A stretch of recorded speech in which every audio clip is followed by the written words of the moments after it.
वैसे तो आज पूर्णिमा की उजली रात थी, परंतु द्रौपदी के लिए काली अमावस्या से कम न थी।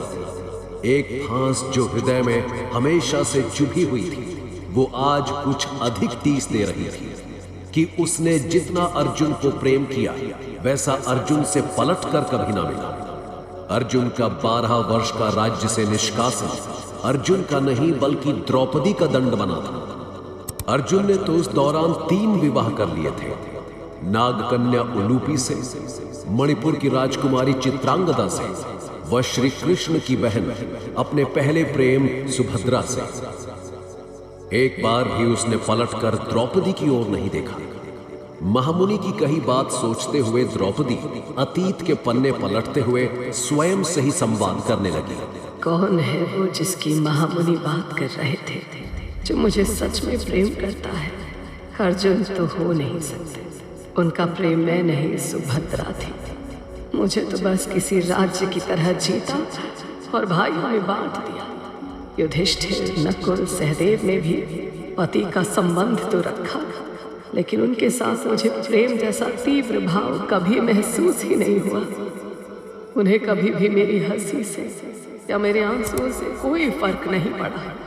उन्होंने तो हमेशा अपने धर्म, मान, मर्यादा, यहाँ तक कि अपनी दुश्मनी को भी मुझसे ऊपर ही रखा। तो क्या वो पुरुष, क्या वो भीम है?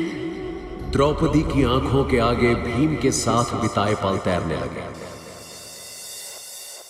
जब वे वनवास के समय वनों में भटक रहे थे, उस समय भीम बार बार द्रौपदी की ओर देखते और उसकी पीड़ा को अनुभव करते। एक बार रास्ते में बहुत कंकर पत्थर पड़े हुए थे, तो भीम लड़खड़ा कर चल रही द्रौपदी के पास आए और बोले, पांचाली, मैं देख रहा हूं तुम्हें चलते हुए बहुत कष्ट हो रहा है, तुम मेरे कंधे पर बैठ जाओ। नहीं, ऐसी कोई बात नहीं। अरे देखो, तुम्हारे पैरों से रक्त बह रहा है। नहीं, मैं तुम्हें इस स्थिति में चलने नहीं दूंगा।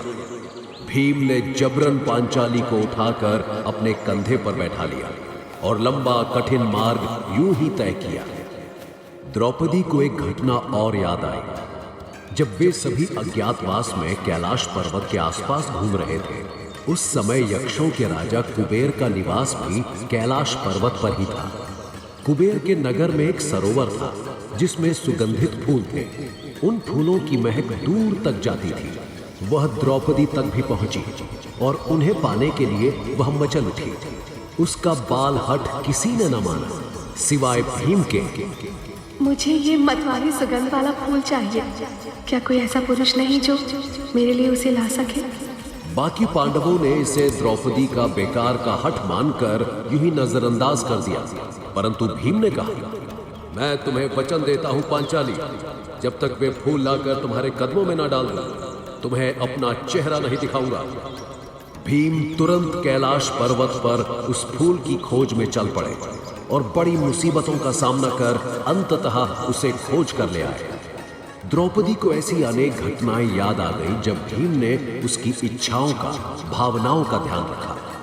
द्रौपदी उस क्षण को कैसे भूल सकती थी जब भीम ने द्रौपदी पर बुरी दृष्टि डालने वाले कीचक का बड़ी क्रूरता से वध किया था। उस घटना को याद कर द्रौपदी का मन भीम के लिए भावुक हो उठा।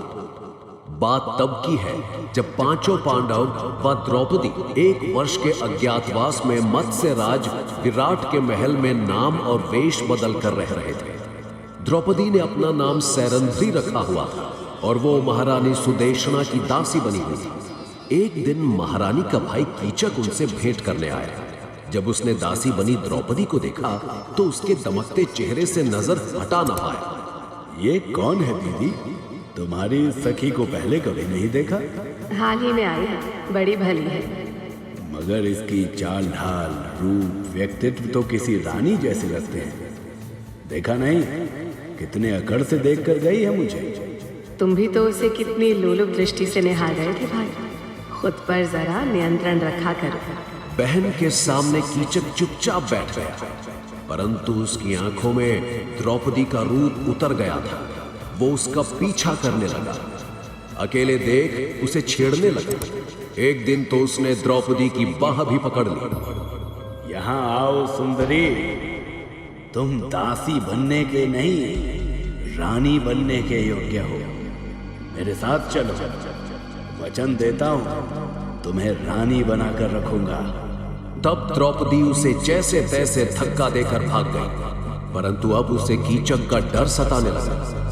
द्रौपदी इस डर से किसी को कुछ बता भी ना पाई थी कि कहीं उनके पांडव होने का भेद खुल ना जाए।